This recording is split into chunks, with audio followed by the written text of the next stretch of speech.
Hi there and welcome back. Well, we're going to be doing something a little bit different from normal because I got a notification through on my Line app saying that, actually no, it was Twitter, saying that Band-Maid will be opening for Download Festival this year. Now, Download Festival is a strange one because from what I remember growing up in England, about 20 years ago, I think Download replaced the Reading Festival, but I think it's a franchise that has festivals everywhere. But the Reading Festival was a big thing when I grew up.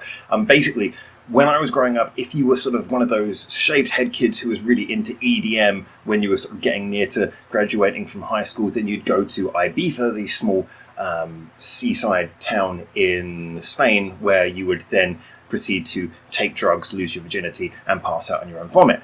Whereas if you were the sort of person who was really into rock music, you would go to the Reading Festival, where you would proceed to take drugs for the first time, lose virginity, and pass out in your own vomit. So it's one of those things. It was a big first experience for a lot of people. So I always think of Download in that terms, but a lot of years have passed, so I'm assuming it's something a little bit more reputable. Anyway, Band-Maid are apparently opening for a lot of Western artists, and I've got the list here from the poster. We don't usually review Western artists here, but I thought because Band-Maid are opening for them, we would see what we think. Now, I've got to be entirely honest with you here. These are probably a lot of artists who you guys have heard of. What I'm going to do is I'm going to put their names into YouTube and see what the first video that comes up is, and have a quick listen to it, because the first video that comes up according to the algorithm will either be the one that's most popular based on the fans or the one that the band themselves are pushing. So whatever it is going to be a song that almost definitely will be played during the show after Band-Maid. Now, Band-Maid are a band who you know, we've been following this channel. We love them. They're one of our main bands we follow. I've gone and seen them live off the back of this. We've reviewed all their albums, all their songs. They're a really big part of what we enjoy doing here. So, of course, I'm biased towards probably thinking they're better than all the bands that we hear in retrospect. Plus, I haven't really listened to much Western music in the last 15 years or so. So this is going to be an interesting one. Anyway, we're going to do that. We're going to check them out and we're going to see what we get. Now, first of all, the headlining act is Dream Theater. I've got to be honest, I do already kind of know Dream Theater. They're not massively my kind of thing, but if I were to be totally fair, I respect what they do. I think they've got a lot of talent that they show. So I'm not going to listen to Dream Theater because I've listened to them before, and I think that, good band. Good, but not really my thing, but good band. I can kind of expect on a talent level. Okay, fair enough. Band-Maid opening for them, that I can expect. The next one we're going to listen to is a band I've definitely heard of, though, but I can't remember hearing any of their songs specifically, which is Bullet for My Valentine. And Bullet for My Valentine is one of those names that just put me off straight away. Probably why I've never listened to them, because Bullet for My Valentine really does sound like the most emo name imaginable. This sort of, my Valentine doesn't love me. I love her, but she doesn't love me. I'm hoping this is a band who, because I think they've been around for a while, but they've grown since then. That being said, it could actually be the other way around. They could be like a NRA couple, and maybe it's the present. Happy Valentine's Day, here's a bullet. But then again, that pretty makes them a bit of a cheapskate. At least buy her a clip. It is Valentine's Day, isn't it? So, Bullet for My Valentine. Let's see what the first song that comes up is. It is a song called Tears Don't Fall. I'm returning to that emo assessment. Alright, let's check it out.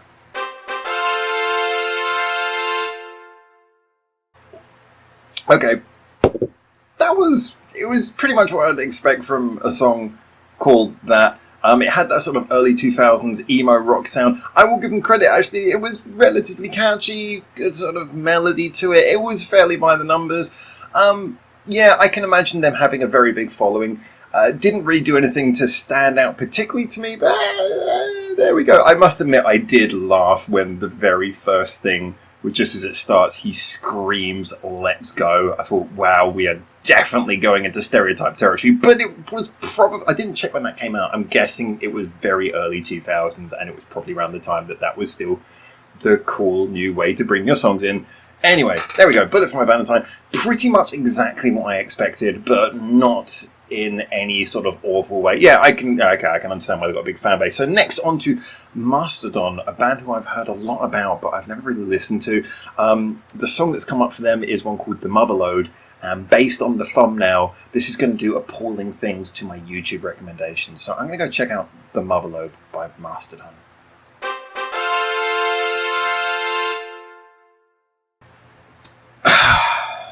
Okay, before we can even talk about the band, I had, not that I'd ever really thought about it before, but I had never, or I would have never guessed that slow motion twerking butts could be that repulsive. Is it just me? That's not a pretty sight. That's not something I want to see. That video really, no, that, oh god. Is this a me problem? I did not find that nice. Was that meant to be grotesque, or was that meant to be sexy in some way? I hope I never have to watch that video again. As for the band, well, I really liked that the drummer was the singer, and actually he had a pretty good voice. I liked his voice. Good delivery, good style. The riff was really cool, although it was a bit of a shame that the riff kind of made up like 90% of the song.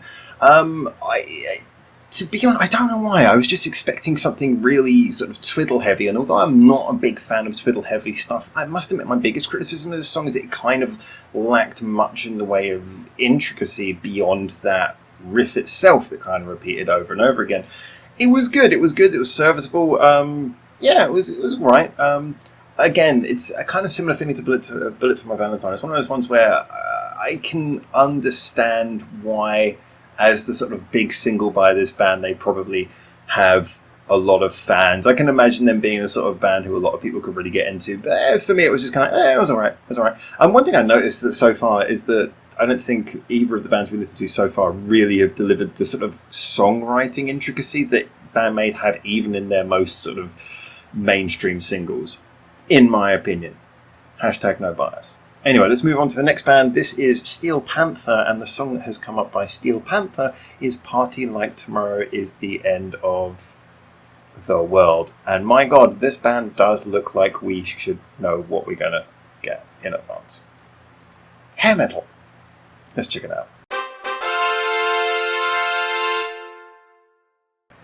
I can't watch it.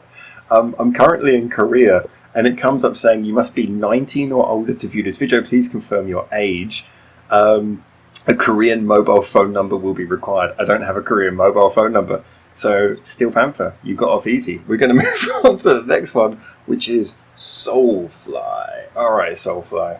Are you kid-friendly? Well, we're going to find out with a song called Prophecy.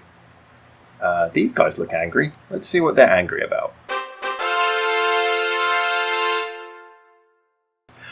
Okay, credit where credit is due. There are some good things I want to say about this song, but first of all, I have to point out, wow, it really does take me back to the fact this is real sort of stereotypical nu metal from when I was in high school. I remember this kind of sound of stuff. In fact, I kind of almost recognized them when they came on screen, so I think I recognized them from perhaps when I was younger. But it also reminded me of back in a time where white people with dreadlocks talking about the rights of indigenous people was more of an edgy metal thing than a mainstream college fair trade coffee in the common room sort of thing as it is now. And it was even one of the guys, I'm pretty sure, had a backpack on. Just suddenly realizing how what is now considered the sort of modern common message of teenagers was 20 years ago was the edgy heavy metal thing. Anyway, so in regards to this song, we first will have to acknowledge that the singer is at no point trying to sing. This is kind of more like rhythmic shouting. It's something between the shouty stuff and there's almost like again, that nu metal thing. It's more rhythm. It's about a sort of hip hop quality. So he's not quite rapping. He's not quite singing. And in that way, the screamo kind of works. It's not overbearing. It's delivered in a sort of punchy way. Not really my thing, but you know, it kind of works. And what really underpins it is the fact the backing is very rhythmical. I like the fact there's different layers of some sort of slower sounds happening over the top to give effect. Some faster drum stuff. The whole rhythm section is nicely put together. It's not the most complex or intricate thing as you wouldn't expect from like a single, the sort of thing that would come up as the first song you check out by any band if you type them into YouTube. But yeah, it was functional, it was fun. I can imagine that being a really good fun song to do at a gig, and I like the way they switched it up at the end, and sort of that was a very nu metal thing, wasn't it? Rather than having verse chorus, bridge chorus, they'd sometimes have verse chorus, and then just like go crazy for the bridge. I think Rage Against the Machine were probably the first band to really sort of do that in the nu metal space, just end on a crazy bit. But yeah, that was functional and actually kind of fun. It took me back to the nu metal era. For what that's worth. So anyway, next we're going to be checking out At the Gates with a song called Blinded by Fear. So again, I'm going into the realms of drama. Let's see what this is like.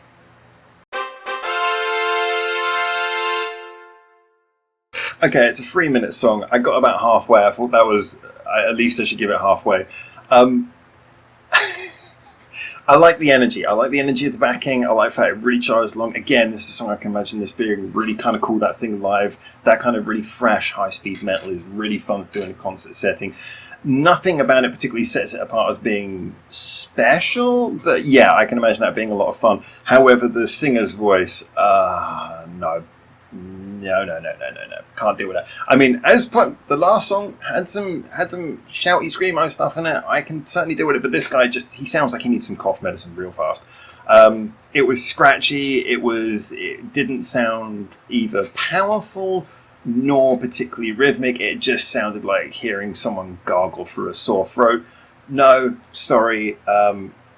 I could really enjoy it if just the backing was playing, if this was played instrumental, but the minute he started singing, I think I would probably want to put in some earplugs. So we're going to move on to the next one, which is Code Orange with a song called Swallowing the Rabbit Whole. Oh my god, and the guy looks really angry. I think I'm in for more screamo.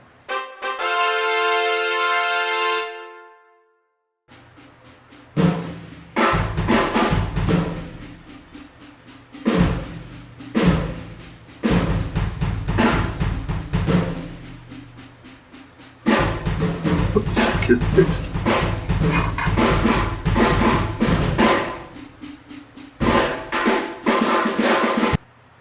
Okay.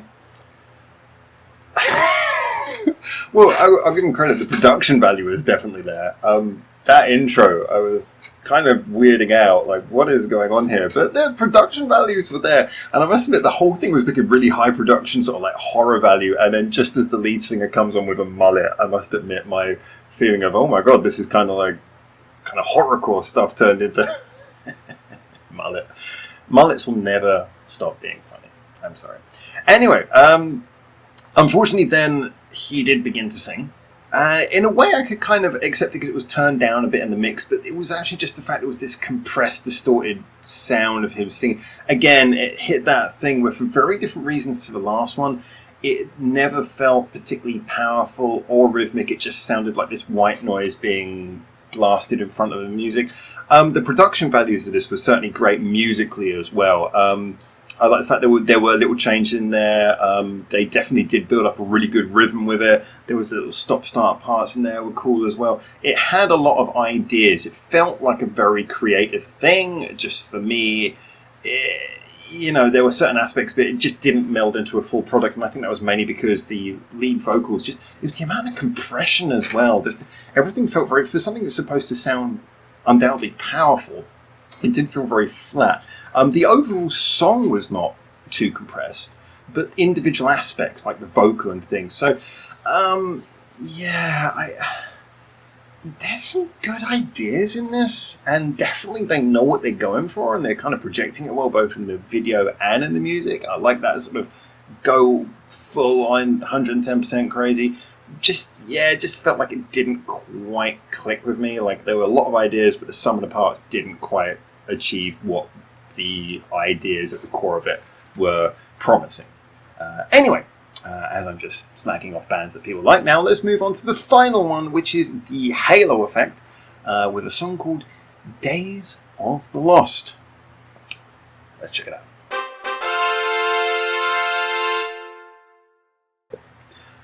Okay, I've got to be honest. There are some good things about this, but this one really frustrated me. And the reason this one really... Sorry, I'm just... So many negative reviews. The reason this one really frustrated me is because... Okay, although it was a fairly stereotypical sort of hard rock song in the backing, there was some really great harmonies going on. There was a nice chord pattern. It felt like a really sort of anthemic rock song. And I felt if you had a good, powerful singer on this, yes, I'm going for the vocals again, this would have been a pretty epic sort of, anthemic rock song. You could hear that there was a melody in the chorus that, if sung properly, would have been awesome. But just the growling thing all the way through. You don't get to hear the melody. You just get to hear someone's larynx. You just get to hear the gurgling of the bile at the back of their throat. And just sing this. Okay, it's not the start. But I sound like someone's grandpa now, but I just want them to sing the song. as pointed out, I've got nothing against the screamo stuff. It works. It's like Soulfly, I felt it kind of work in that sense. It's a rhythmic thing. I was saying recently about the new Nemophila song. I like how they did that in the pre-chorus to throw it into the chorus. There are bands who I like doing this kind of thing, but just for a song like that that's clearly designed around a melodic sound, to base it completely on screamo, that was just like missed opportunity. So anyway, the point I am basically here to judge is, do I think... I am going to be... You probably know what I'm going to say here, but I'm going to be a little bit more detailed in my analysis of this. Do I think that this is a good lineup for Band-Maid to be supporting? Well, first of all, I've got to say that I've only listened to the first song that came up by these guys, and if I put Band-Maid's name in as a first-time listener, I'm pretty sure the first song that would come up by them is Thrill, a song that they didn't write, doesn't highlight their best skills. So I'm kind of thinking, if I compare Thrill by them to most of these songs that I've heard here, how would I judge them? Well, from singing talent, yes, I've got to admit, Mastodon, they had a pretty decent singer. I would still say that, Band-Maid come off as the best band vocally of any of the ones I heard here. Guitar work is very subjective. Obviously, in a song like Thrill, Band-Maid did not show off their greatest guitar skills, but they did still do a really good rocking song with a great chorus, and it was very good on the rhythm. Admittedly, it wasn't written by them. I really want to compare the rest of these songs to a band that Band-Maid actually wrote, in which case Band-Maid probably would push their way up to very near, if not the top of this list. From drumming talent, well, Akane, I think, could probably still be the best drummer of anyone on this list, but again, that's a hard one to judge. If we were basing it on Thrill, I would say she was at least competent with any of the people on this list. But from songwriting, again, be hard to judge with Thrill, but songwriting, even for a song that was written by them, I felt that Thrill was at least as interesting as any of the ones we listened to here. And if you listen to the stuff they actually write, I mean, if you listen to like the most popular of the songs they've written themselves, I think that would be Choose Me. That would definitely come up to, in my opinion, as being, the top of these. So yeah, maybe I'm biased towards them. I do naturally like the Japanese style of writing. That's one of the reasons why I came to Japan. Obviously, I like the band. It's a style that I'm into. But in my opinion, I would actually say that I sound so biased, but I think that Band-Maid definitely deserve to be at least one of the top 3 billing bands on a list like this. I also think it's very strange having such a melodic band leading into a list of groups who are majority screamo. But good for Band-Maid. It's a big list. There's some big names on there. I mean, I must admit, I've heard of at least the top 3 bands. Dream Theater, obviously, Bullet for My Valentine, and Mastodon before listening to the songs today. So it's a big list to be associated with. So good for them. I hope they get some fans out of it. I hope it does progress their career. I hope the Download Festival is not just for teenagers who are losing their virginity, taking drugs for the first time, and passing out in a pool of their own vomit. And that is my cynical review, sounding a lot like your old granddad or middle-aged father, of a bunch of bands who are more popular than I will ever be. Anyway, those are my thoughts. As always, if you have an opinion on any of these bands, do leave it in the comments. We're mainly focused on Japanese music here, so if you want to recommend I listen to a different song by any of those bands, I might do, but I'm not going to do a video about it for this channel. Certainly, though, if I do listen to it, I'll pop back in the comments, as I always do, and give you my thoughts on it. But those are my thoughts. Good luck to Band-Maid. Good luck to anyone who's going to Download Festival in any part of the world. And until I hopefully see you very soon, for now, ciao, ciao.